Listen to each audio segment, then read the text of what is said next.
All right, so it is January 21st, 2024. It is 3:16 p.m. and we are less than 2 hours away from our VIP Masterclass session. So about to kick off the Masterclass, super excited for that. We have over 15,000 people signed up, over 5,500 people in the Facebook group right now.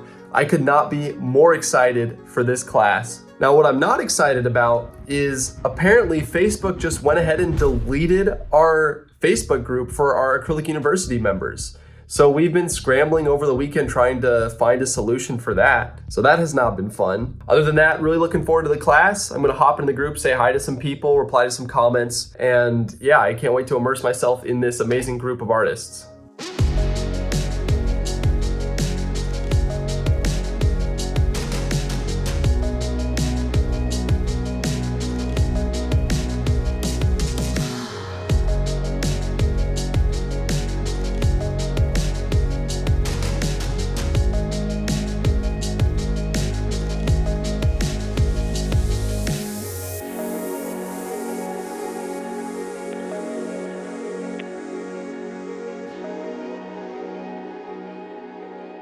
So we'll start with you, Jed. How did you get started as an artist? When I was born into this really artistic family. And so I always had sketch pad and paintbrushes and things like that. And so I know what it's like to be encouraged, as a kid.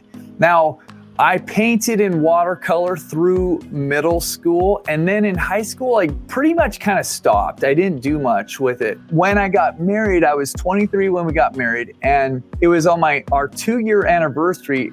We were going up to visit my wife's parents, and I knew that at my wife's parents' house, there wasn't that much to do for me. I'm a very kind of energetic, active person, and I always like to have something to do. I didn't probably realize it at the time, but I thought, what am I gonna do with all the time that I have? And I started going into these galleries there, and there was one gallery in particular that really stood out to me, and it was one that had a few artists that you might know. If you're Canadian, you might know Robert Genn, and you might know Mike Spaulding. And so I was mesmerized, and I spent the week in that gallery going back and forth and just asking the gallery owner, what could I do to paint like this? She finally said, I think you should try some acrylic paints. It was a great journey, and I really fell in love with acrylics because they fit me and my personality, because I can make a mistake and I can fix it. And that was what blew my mind, comparing that to watercolor. So Diana, how did you get started as an artist? Mine too is a long story, but I spent a lot of my childhood in a cabin in the woods without electricity or running water.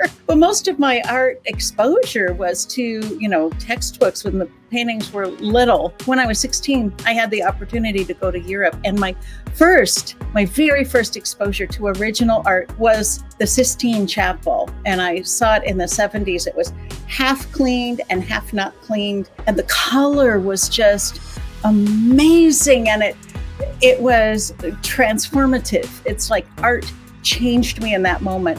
But it was like, it came from the heavens. I didn't know how to approach it even. I didn't know what to do. Later on, when I was 21, I saw the works of Russian Impressionists, Sergei Bongard and Nikolai Feshin at a show in Seattle. And I just said, when I grow up, I want to paint, and I want to paint like that.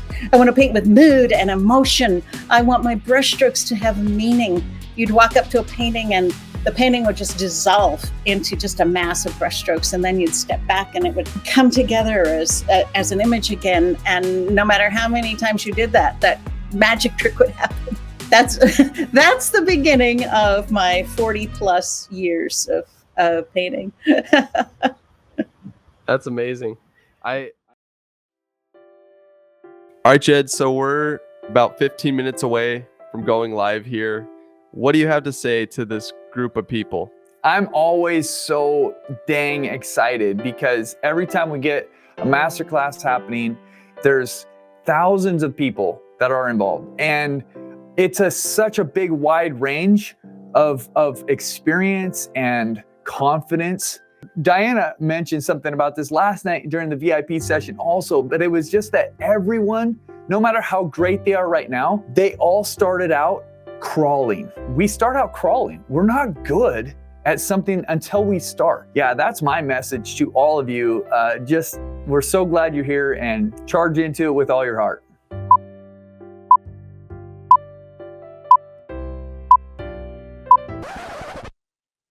We can't hear you for some reason. That's funny. I didn't turn on my microphone. All I was saying is welcome, welcome, welcome. So glad that you are here. We are thrilled, thrilled, thrilled that you have joined us today. And I just want to say good job. The question is, do you want to paint like a lion? And if you want to paint like a lion, put that in the chat right now. Say, I want to paint like a lion.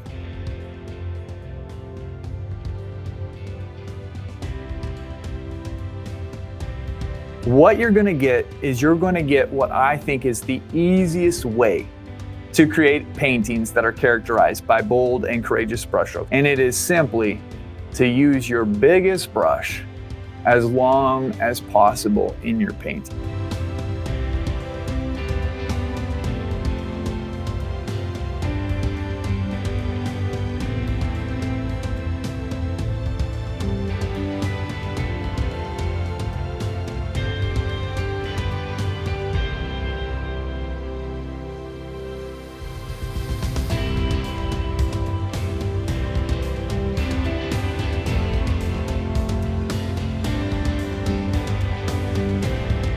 I'm just working on the Masterclass celebration video here, and we finished session 1 yesterday, and I'm clicking on the media tab in the Facebook group, and look at this. I mean, I can scroll and scroll and scroll and scroll, and there's people's paintings, each one unique and different with their own artistic flair. I can't believe how much artwork is being created. This is so freaking awesome to see. Great job, you guys. Today is Tuesday.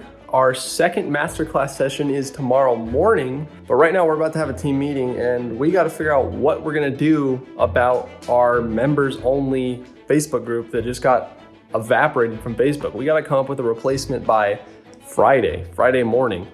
So we're kind of scrambling to figure that out right now. So right now, here's the deal. We got kicked off of Facebook. If you don't know, I mean, you all know that, but we got kicked off because of a copyright issue. It said that they in that letter, which does look like spam, by the way, it said that they notified the person, and it's like, why are they notifying them? We need to know if you're gonna kick our group out. Facebook might not be the future for us because if you can go into all the work that we've spent for 4 years making a cool community, and then all of a sudden they just go, well, we don't appreciate you and we're going to take that away. That's a real bummer. So this is this thing called school.com. The community is the main part of it. The other thing that's kind of cool on here is it does incorporate a calendar. And so that's sick. I like that. Cool. Yeah. It is pretty cool. Whoa, that's cool. That is So you can add it to calendar, or you can click this and it's got the link in. That would make masterclass things very easy. I think we need to figure this out really quickly because we're opening up membership on Friday and it's Tuesday. Yeah. All right, everybody, welcome to day number 2. And guess what? I remembered to turn on my microphone today. What is one thing that you learned from your homework?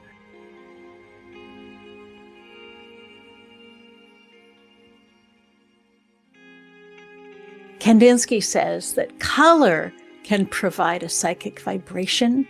Color hides a power still unknown but real, which acts on every part of the human body.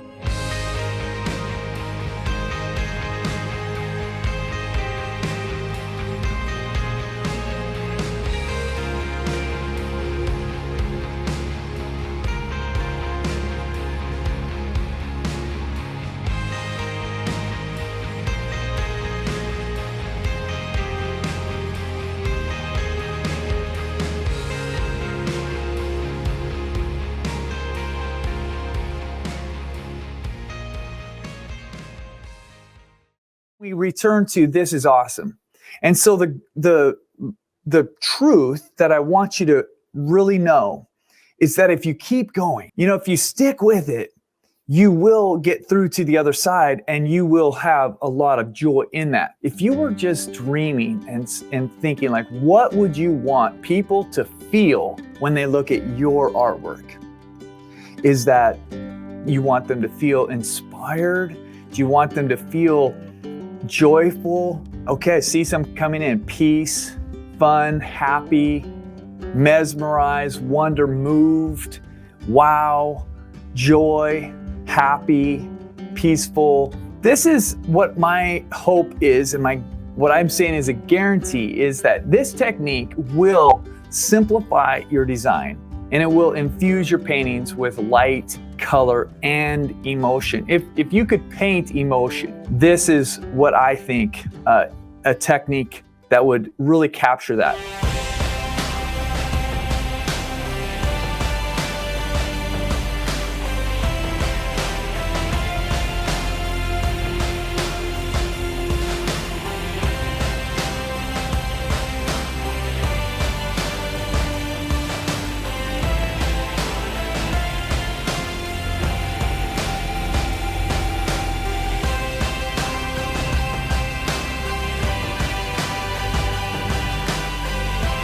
Before I move on, I got somebody asking me some questions about my bracelets, and they were saying, I'm trying to read them. This one here says Jed the Brave, and that's what I believe my identity is. This one says Michelangelo. It's a quote from Michelangelo, the green one. It says, I'm still learning. And then I've got a couple that are verses on here, like from the Bible. This one says, well, I'm going to start crying if I talk about it. But the reason I wear these is because I've gone through some really dark times, and I've hurt a lot of people in my life. I was addicted and I had a lot of problems, and it was a very dark time. And actually art, I believe that God used art to help me. It was in that darkest day that I was in my studio all by myself, and it was just me and God and a painting. And I felt like he gave me a vision that my life could be rebuilt. And so anyways, thanks for asking about my bracelets. I didn't mean to cry, but this is your homework for today. Or M&R says, I shared my drawings seeking encouragement, but I didn't expect such wonderful, amazing words and support from you. It means the world to me. I'm writing this with tears in my eyes. You really opened the doors of hope wide in front of me. Thank you so much. I really appreciate it. And I think that... So right in the nick of time, thankfully, we were able to find a new platform for our Acrylic University community. And it's called School, the same thing that we were talking about back in the meeting. Lots of people have gotten in there, are starting to introduce themselves, say hi, interact. So it's like a fresh start for the Acrylic University community. So if you're thinking about joining, now is the perfect time to do so. We would love to see you on the inside. It's been a wonderful week. Thank you for joining us, and like always, you are loved and believed in, and we will see you next time.